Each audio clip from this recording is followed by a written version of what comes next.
Hello everyone, welcome once again. So we have seen in our previous sessions, we talked about collecting the data, measuring the data, putting them into data collection plan, type of data we studied. We talked about how to collect a sample, what should be the sample size, what type of sample we need to collect. Sample should be representative. We looked at all of it. So while we have done all that, we then also tried to understand what are the basic characteristics of a data in terms of the statistical point of view. So we looked at the discrete data. We looked at we looked at the mean, mode, median. We looked at the standard deviation, which is nothing but the central tendency of the process and the deviation in a process. So we looked at these things. And after that, we then looked at some of the graphical methods to understand how the data looks, how can we visualize this entire process using various graphs like Pareto chart, like box plot, scatter plot, and the histogram. That is about the visualization of the data. Once we have done that, we then try to understand the process in a much more detailed manner by using various process mapping methods like swim lane, activity chart, and velocity map. That's what we looked in our session so far. But then, while we have understood that we are not able to we have not yet understood that we are not able to meet customer requirement or not, but we have definitely understood that there are some problems in the process. There are defects, the turnaround time is very high, or quality is also very bad. So these issues we are definitely seeing right now, and we need to solve them. But we need to understand one thing: despite all the issues that we can see in the statistical way, or in a graphical manner, or in the process mapping, we can see there are problems. But are we able to meet customer requirement or not? That's a key question we still need to ask, and we have no idea about it. So in this session, we try to understand, are we able to meet the customer requirement or not? So this is where the process capability as a method focuses on. So if you can see my screen, that's where we're talking about the learning objective. If I have to say that we need to understand the improvement potential in our process.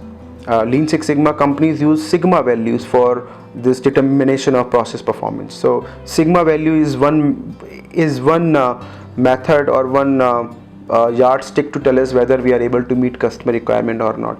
How sigma is, so we need to in this module we understand how do we calculate this sigma value for the process for different type of data. Here we look at the attribute type of data, and we'll also understand what opportunities for defects exist in our process. So these are the two things we'll understand from the capability of the process point of view. So if I go back to process capability, what it is, so if you see my screen, it says it's a quantifiable version of voice of the customer divided by voice of the process. Process capability is nothing but you have a customer requirement or customer variation versus the voice of the process. If you are able to exactly meet customer requirement, then your process capability is 100%. If you are able to meet less than customer requirement, then your capability is less than 1. Less than 1, I'm saying why 1?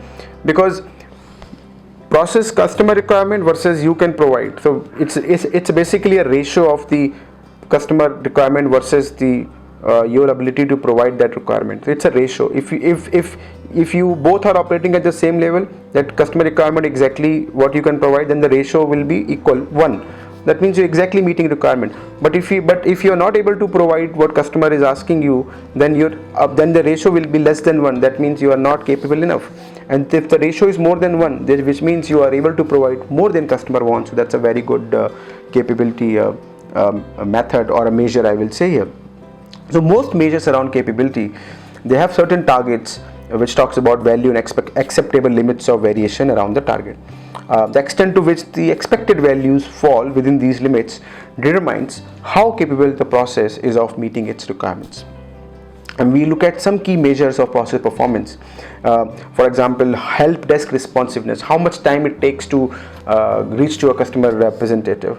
How much time do we have to wait in when we call the bank or a credit card company to reach to a customer service representative or to resolve our issue. What is the service cost in order, what is the on-time delivery, and also on. So for example, in a pizza delivery case, 30 minutes is a turnaround time to get the pizza to your home. Anything beyond 30 minutes, you will call it a defect. But pizza does not come exactly on the 30th minute. It doesn't come on the 15th minute also. It can come within 15 minutes, it can come in 12 minutes, it can come in 20 minutes. So you will see it can come between 0 to 30 minutes. So 0 to 30 minutes is a variation, which is a target which is acceptable by the customer. You are ready to wait for 30 minutes. So this is also a variation, we call it, that within the specification given by the customer, that the time I order, I should get pizza within 30 minutes. So that's a variation which is defined by the company, and also customer accepts it. Customer doesn't accept it when you deliver pizza in the 35th minute or 40th minute. That is beyond the target that you have set. That means the variation in your process is 10 minutes more than you had set. 30 minutes is what you had said, but you provided pizza in the 40 minutes. That means 10 minutes more you have taken to deliver the pizza. So this is an extra variation which is creating a problem, which will be a defect. You may have to give the pizza free of cost to the customer. So that will cause revenue issues, profit issues for you. You do not want it. So this is what we want to understand. If I have to set 30 minutes as a time to provide pizza, can I deliver it in 30 minutes? What is my capability? What is the time that I can take to provide pizzas? Imagine a pizza delivery shop opens in a very crowded area and somebody is ordering pizza which is very far off. You know that you do not have the capability or staff available to provide the pizza in 30 minutes. So your capability will be less than the target value, which is the 30 minutes. So we have to know, how are we meeting customer requirements? Are we meeting customer requirements or not? So if you look into this picture in this slide here, we are talking about the bell curve here. On the left side you have the upper specification limit, on the right side we have the left side we have the lower specification limit, on the right side we have the upper specification limit. As you can see that the red bar is showing you that part of process which is beyond the customer specification limit, and that red bar here means it's a defect. Let's say if you delivered 100 pizzas today, and out of those 100 pizza, according to this picture, 90 pizza were beyond 30 minutes delivery time. So this means 90% defect, which means you did not get money for those 90 pizza that you delivered. That is a very, very bad process. In that case, we might have to shut the shop also, maybe sometime very soon. So this is where we need to identify how much part of our process is beyond the specification provided by the customer or set by us as a target.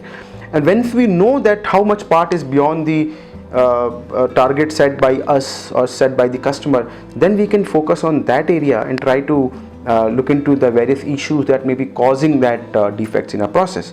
So here we'll try to understand the process capability concept with the help of an attribute data, which is a discrete type of data that we'll try to understand. So what we are going to do is, as part of the capability analysis for discrete type of data, we need to have understanding of two things. One is called the defect, second is called the defective, as you can see on the screen here. Defect is any failure to meet a customer requirement. Any feature in a product that may not meet customer requirement will be called as a defect, and it is measured at points within the process.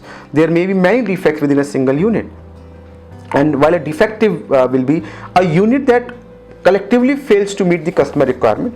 It is measured at the end of the process, while defect can happen at any point of the process. And a single unit is either defective or not. A product will be either defective or not, yes. And it is very important to know if a product is defective or not to understand the overall sigma level here. So a product may have one defect, it can still be defective. A product may have multiple defects, it may still be defective. So the definition of defective is when multiple defects or even one defect, customer X fails to accept them, customer does not accept them, and the overall product becomes a defective. So when any part of the feature or the product itself does not meet the customer requirement, it becomes a defective product or defective process where customer gives you a thumbs down on the overall experience. So as part of this entire activity, let's take an example. Let's understand more about the defects here. When we have multiple units we are producing, so we try to capture a metric called defects per unit. Let's say we produced a unit, and unit can be, let's say, a form that we are filling in a bank to apply for a personal loan. So that one form will be called as a unit, and all the fields that we are filling in that form to provide information, all those fields will be called as opportunities. So if a form has 10 fields, that means there are 10 opportunities in that form to make 10 different errors. So if we are filling 100 forms in a in a bank branch 100 forms are filled on a given day. Each form had 10 fields, which means there are 1000 potential opportunities for making errors in a given branch on any single day. And if you want to understand how many forms are rejected on a daily basis or in a given month, then you have to know how many forms were filled in a given month and how many of them were rejected. So, and then we calculate how many errors were made in all those forms. So that's how we try to understand this. Where so in this entire activity, we first calculate a metric called a defects per unit. 1000 forms were filled in a bank in a month. How many defects did we make in these 1000 forms? In one form we made 2 defects, another form we made 3 defects. Defects is the fields which were incorrect in that form. So in 1000 forms, each form has 10 fields.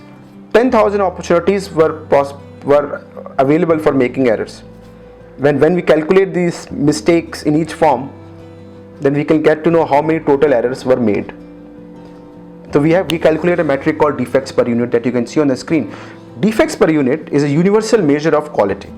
It is a total number of defects in a sample divided by the total number of units in that sample. Number of defects created at any review point, number of units processed through that review point. So imagine out of those 10,000 fields available in 1000 forms, we made 500 errors. So defects per unit here will be 500 errors made divided by the 10,000. That's the number we get here, and the resultant ratio will be called as the defects per unit here.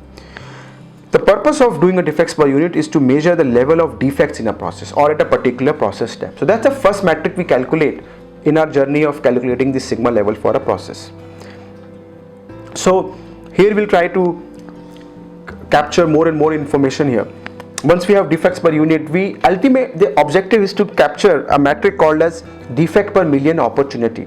As you can see on the screen, defects per million opportunity is a measure of the number of defects for every million opportunities to create a defect. As you know, Six Sigma quality is 3.4 defects in a million opportunities or in a million transactions here.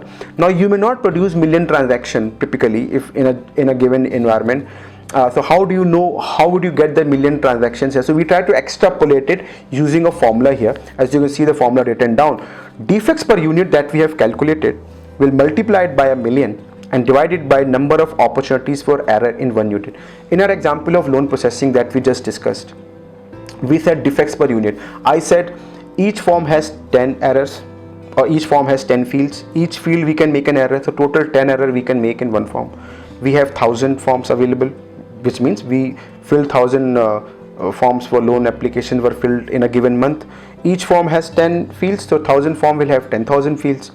And let's just imagine we counted total number of errors made in all forms. That came out to be 500. So defects per unit is 500 divided by 10,000. That number will put in here the ratio. Whatever result is 500 divided by 10,000. We multiply it by 1 million and we'll divide it by number of opportunities for in 1 unit for how many? 10 fields. That's what the resultant is. And whatever number we get here will be called as defects per million opportunity is what we get in this particular formula. So let us try to go through an example and understand defects per million opportunity more. If you can see on the screen, we are talking about an example here where you have a form which you fill in a bank and there are 10 fields in each of the form. These 10 fields are name, address, phone number, date of birth, social security number, marital status, emergency contact, date of birth, social security number, marital status, emergency contact, phone number, name of last employer, date left last employer, and so on. So I have 10 fields in total. So we have taken a sample of 30 forms, which you can see here on the screen. Each form has 10 fields and the yellow dot represent an error made in any of those fields. So we have to calculate the defects per million opportunity as a metric here.